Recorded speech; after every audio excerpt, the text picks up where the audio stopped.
యువత సరైన దారిలో నడిస్తేనే దేశ ప్రగతి ఉజ్వలమవుతుందని ప్రభుత్వ విప్ ఆది శ్రీనివాస్ అన్నారు. శుక్రవారం వేములవాడ పట్టణంలోని మార్కెట్ కమిటీ కార్యాలయంలో మరియు మున్నూరు కాపు సత్రంలో జరిగిన గణతంత్ర దినోత్సవ వేడుకల్లో ఆయన పాల్గొని జాతీయ జెండాను ఎగురవేసి ప్రసంగించారు.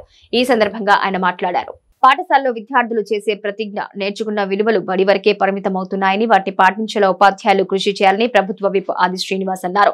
విద్యార్థులను ఉత్తమ పౌరులుగా దేశభక్తులుగా తయారు చేయాలని సూచించారు. గణతంత్ర దినోత్సవం రోజు మాత్రమే రాజ్యాంగ స్ఫూర్తి పట్టించుకొని మిగతా రోజుల్లో వదిలేస్తే ప్రయోజనం ఏముందని నిత్య స్ఫూర్తి కలిగేలా వ్యక్తి నిర్మాణం జరగాలన్నారు. యువత విలువలతో ముందుకు రావాల్సిన అవసరం ఎంతైనా ఉందని, సమాజం మారాలంటే మార్పు మన నుంచే మొదలవ్వాలని పిలుపునిచ్చారు. రాష్ట్ర ప్రభుత్వం ప్రతిష్టాత్మకంగా 6 గ్యారంటీలు అమలు చేసేందుకు ప్రణాళికలు సిద్ధం చేస్తుందన్నారు. ప్రజా ప్రభుత్వం కొలువైన నెల రోజులలోపునే అభయహస్తం 6 గ్యారంటీల అమలుకు ప్రభుత్వం శ్రీకారం చుట్టిందన్నారు. ఈ కార్యక్రమంలో market committee secretary Satyanarayana, supervisor Harinath, మాజీ మార్కెట్ కమిటీ పట్టణ అధ్యక్షుడు చంద్రగిరి శ్రీనివాస్, బ్లాక్ కాంగ్రెస్ పార్టీ అధ్యక్షుడు సాగరం వెంకటస్వామి, మున్నూరు కాపు సత్రం అధ్యక్షుడు కొండదేవయ్య, గూడూరు మధు, పుల్కం రాజు, పాత సత్యలక్ష్మి, కూరగాయల కొమరయ్య, చిలుక రమేష్, మంగళ శ్రీనివాస్, గొస్కుల రవి, మారం కుమార్, బెంగి మహేష్, ఎర్ర మహేష్, రామతీర్థపు రాజు పాల్గొన్నారు.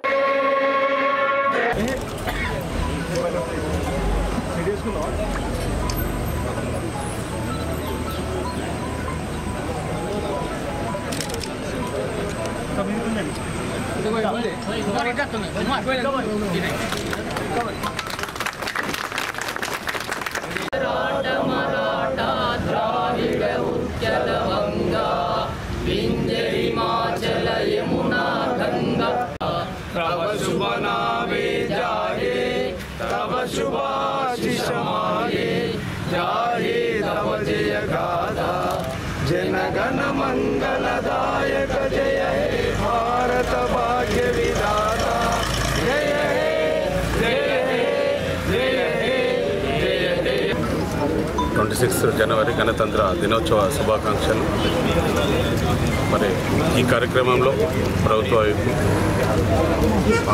శాసనసభ్యులు రాజన్న సిరిసిల్ల జిల్లా వేములవాడ నియోజకవర్గం ఆది శ్రీనివాస్ గారికి ప్రత్యేకంగా ఈ కార్యక్రమంలో వచ్చి పాల్గొన్నందుకు, జెండా ఆవిష్కరించినందుకు శుభాకాంక్షలు తెలియజేస్తూ, మరి ఈ కార్యక్రమంలో మున్సిపల్ చైర్పర్సన్ రామతీర్థ మాధవిరాజు మరియు కౌన్సిలర్లు, పట్టణ ప్రజలు, మా కుల బాంధవ్యులందరూ ఈ కార్యక్రమం ఇచ్చేసినందుకు ప్రత్యేకంగా అందరికీ కృతజ్ఞతలు తెలియజేస్తున్నాను. ప్రజలందరికీ 75వ రిపబ్లిక్ డే సందర్భంగా శుభాకాంక్షలను తెలియజేస్తూ ఉన్నాను.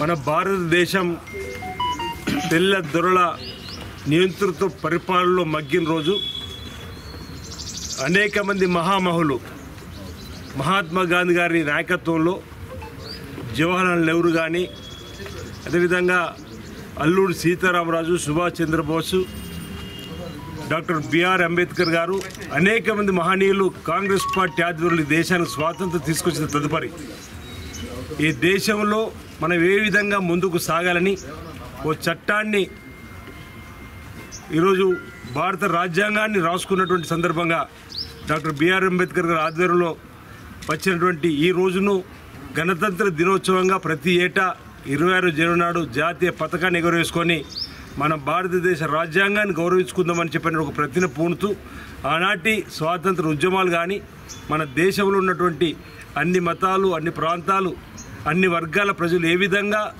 ముందుకు సాగాలి, ఏ విధంగా ప్రపంచంలో ధీటైనటువంటి దేశంగా ఎదగడానికి కోసం ఉపయోగపడే విధంగా మనం చట్టాన్ని రాసుకున్నటువంటి రోజుగా ఈరోజు రిపబ్లిక్ కార్యక్రమాన్ని జరుపుకోవడం ఆనవాయితీగా వస్తున్న క్రమంలో ఈరోజు ఇక్కడ మార్కెట్ కమిటీ ఆధ్వర్యంలో ఈరోజు దేశవ్యాప్తంగా కూడా వాడన అంగరంగ వైభవంగా పండుగ వాతావరణంలో మతాలకు అతీతంగా, కులాలకు అతీతంగా, ప్రాంతాలకు అతీతంగా అందరూ కూడా కేరింతలతోటి ఈరోజు మనం జాతీయ జెండాను ఆవిష్కరించుకొని జాతీయ జెండాకు సల్యూట్ చేస్తూ ఈ దేశ గౌరవం ఇనుముడు వేసే విధంగా మేము సైతం ఈ దేశ అభివృద్ధిలో, ఔన్నత్యంలో పాటుపడతామని చెప్పని అనేక మంది ముందుకు వస్తున్న సందర్భంలో వాళ్ళందరూ కూడా గణతంత్ర దినోత్సవ శుభాకాంక్షలు తెలియజేస్తూ, ప్రభుత్వాలు కూడా ఒకవైపు సంక్షేమాన్ని, మరోవైపు అభివృద్ధిని కూడా తీసుకొని ముందుకు పోతూ ఉంది. తెలంగాణ రాష్ట్రంలో కూడా ఈరోజు నూతనంగా ఏర్పడినటువంటి ప్రభుత్వం కూడా సంక్షేమ రంగంలో ఇప్పటికే 6 గ్యారెంటీలను మరి ప్రవేశపెట్టే క్రమంలో 2 గ్యారెంటీలు మహిళా తల్లులకు ఉచిత బస్సు ప్రయాణం 2 రోజుల క్రితం వరకు 10,50,00,000 మంది ఉచిత ప్రయాణం గావింపజేసిన సందర్భం 10 లక్షల వరకు ఆరోగ్యశ్రీని పెంచుకున్నాం. మరో